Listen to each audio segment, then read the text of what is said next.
Okay.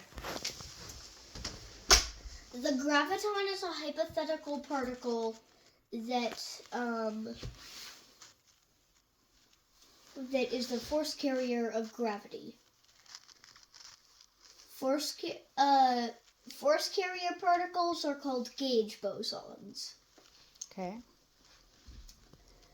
Usually there are only four gauge bosons. The W gauge boson, the Z gauge boson, the photon, and the gluon.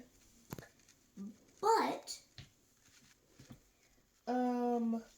the graviton is a fifth gauge boson, a hypothetical one, that is the force carrier of gravity. But if the graviton has gravity, what gives gravity to gravitons? Like, what gives mass to the Higgs boson? That question.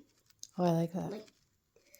So I am going to make a particle that gives gravity to the graviton. Okay. And if there isn't a particle that gives gravity to the graviton, I'll artificially make it in a lab so that the universe is stable. I like that. And if nothing gives mass to the Higgs boson, I'll make a particle that, or I'll artificially make a particle that gives mass to the Higgs boson.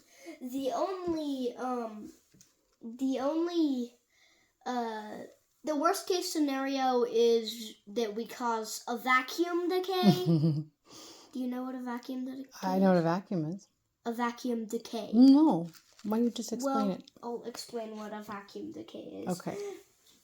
Basically, there are these fields in quantum mechanics that basically are invisible things that do stuff, and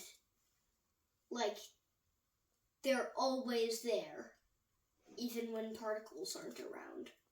Okay. So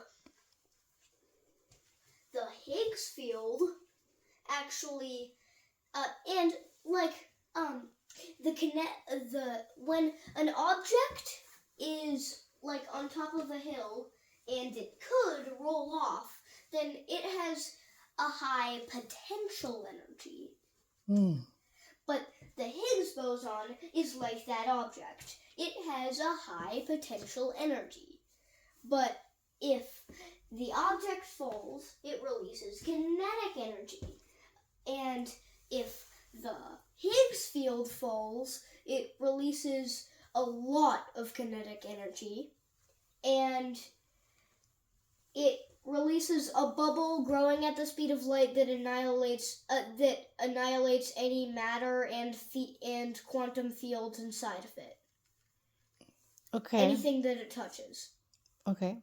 Even the invisible things I told you about Higgs fields. And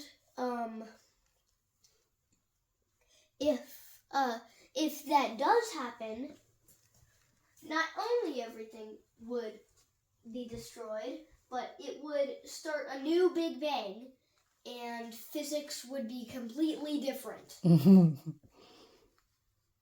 I like it. Okay.